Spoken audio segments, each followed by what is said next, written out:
We're here now with Cracken's Most Wanted, and in the hot seat this time we've got Andrew Zavadin.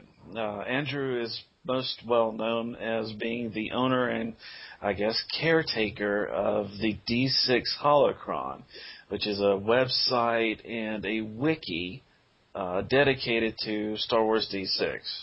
Dare I say a wicked wiki? Andrew, Andrew, thank you for coming on the show. Oh, no problem at all. Cheerio there, Andrew. How are you today, partner? All good.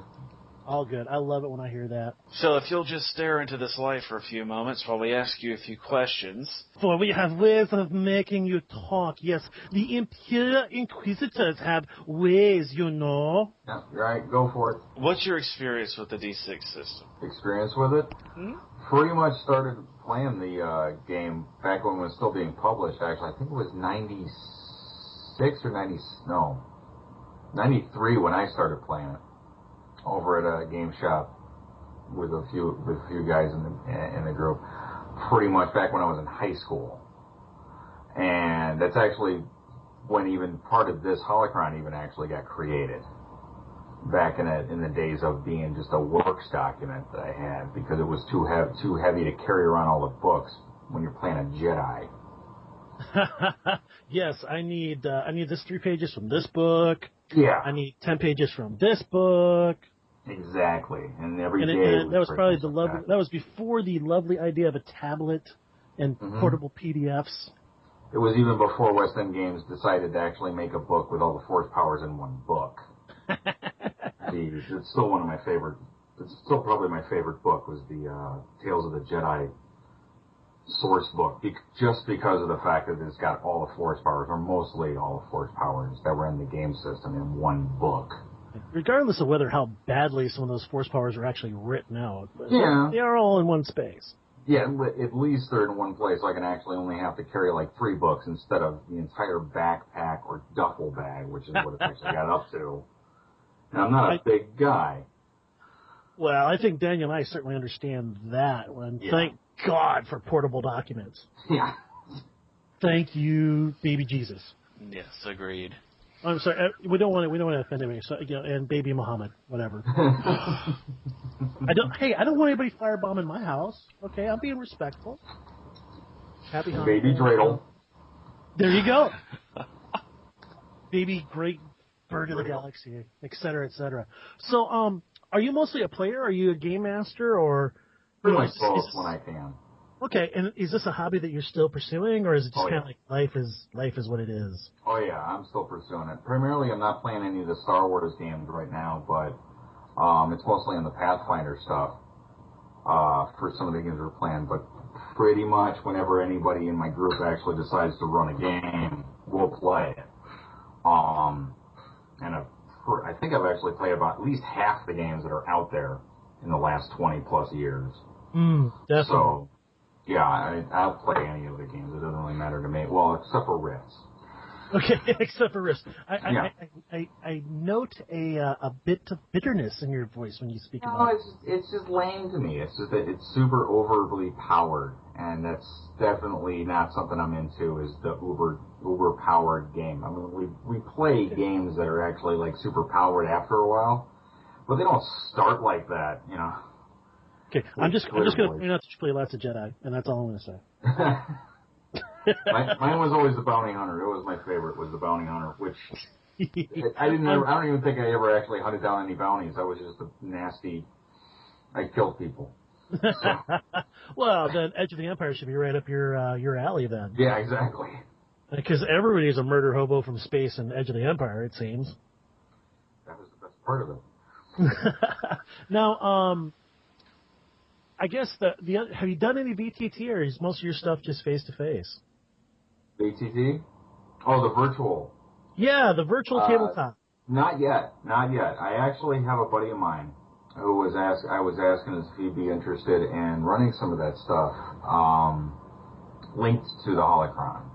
For the Holocron users and stuff like that. So like even a pickup game or an actual steady scheduled game every week. With a storyline and stuff like that.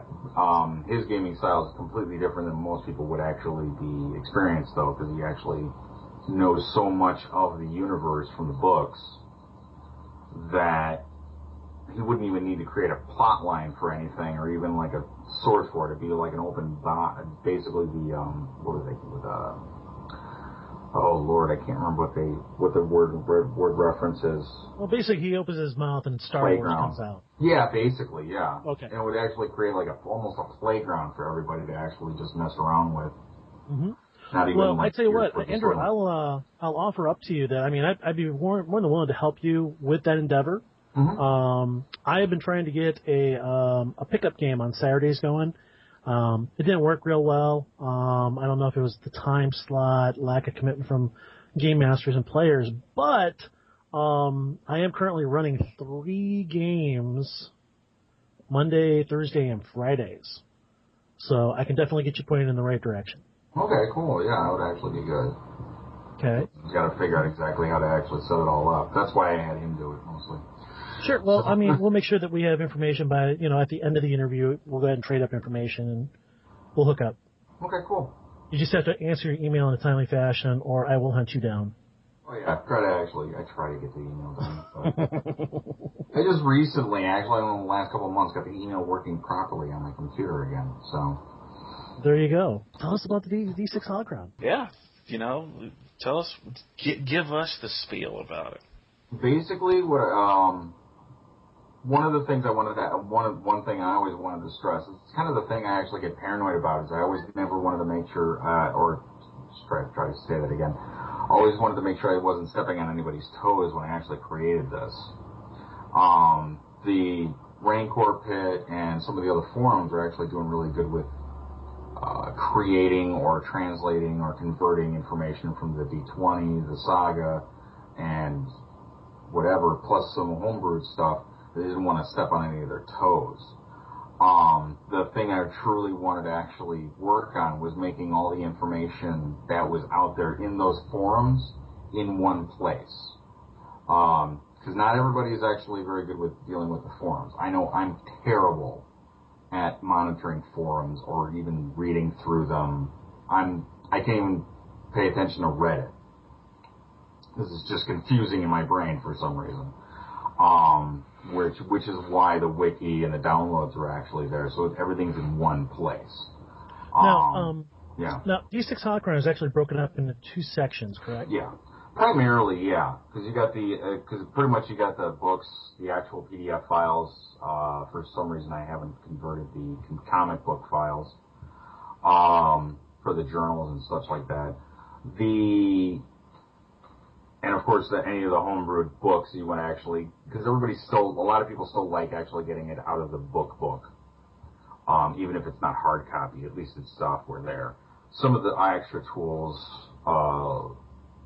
that are actually created, like the nav computer and the dice rollers and such like that. And of course, the other side of the coin would be the wiki, where pretty much it's a playground of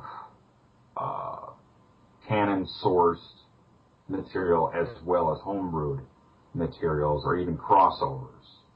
Okay. Well, let's talk about the file section first.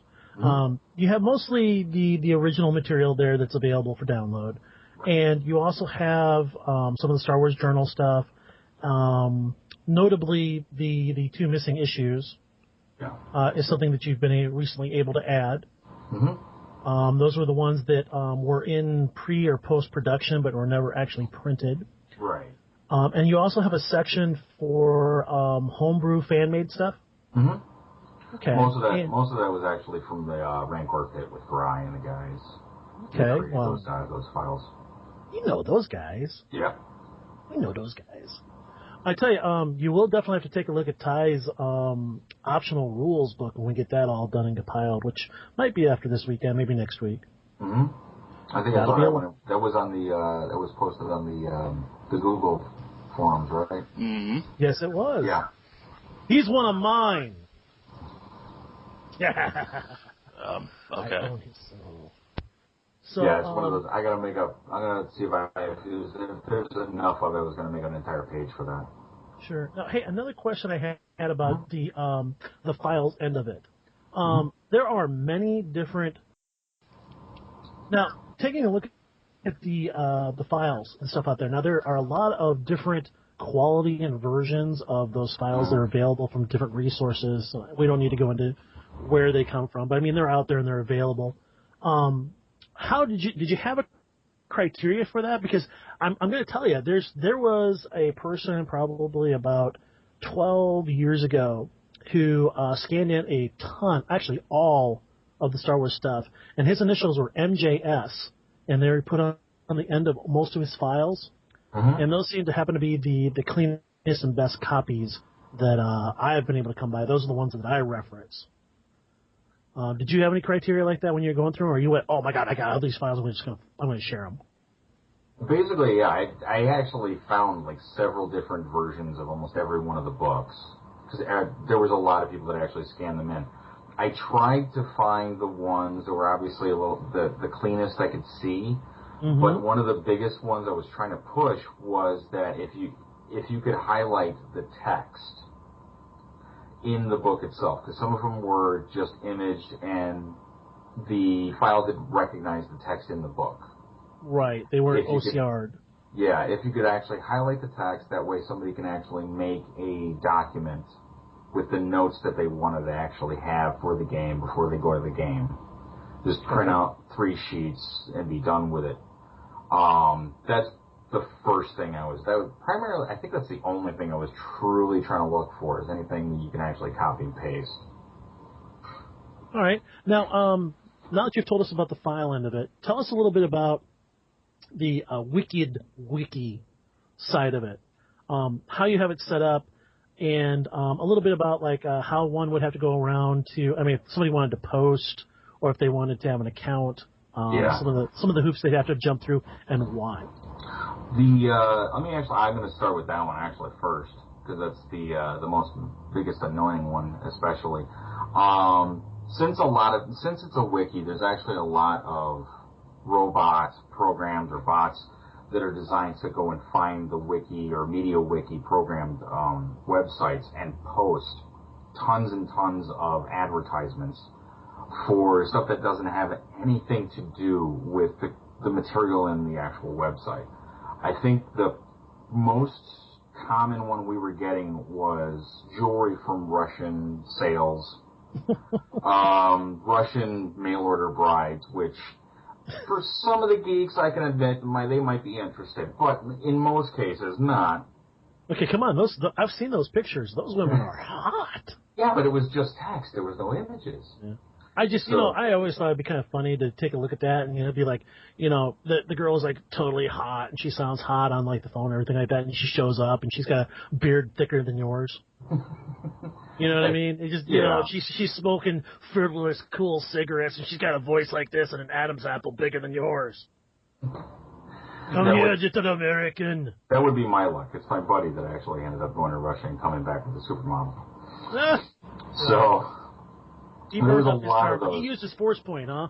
Oh, he used all of them. He used dark side points, man. Well, hopefully he doesn't actually know I'm talking about him. But, there was a lot in there. And fortunately, I had Demon Apostle. I use handles for everything in here. I'll explain that. The Demon Apostle was going through it, and every day he had like 20, 30, 40 postings that he had to delete. Every day. So I kind of locked it down so that every account that's created has to be done by hand. Which is annoying for the person trying to make the account as well as for me making the accounts, but it's just kind of the nature of the beast. I have to actually lock it down, because none of the add-ons that I could actually find to get to go working with the wiki did enough to actually block all these advertisements. So that's pretty much why you've got the account issue thing, and why it takes a little bit of extra time. It's not like an automated thing. You actually have to go in there, code that in, and then let the person know, yeah, you're good to go. So it's more for just protecting the end user. Yeah, it really is. That's great to know. At least you're being responsible about it, Drew. Trying to, anyways. Well, there you go. Don't worry, your secret is safe with me. I won't tell anybody at work. Don't want anybody that thinking that don't want to be known to be dependable. You don't want to be known to be that guy, because then you're the go-to guy, and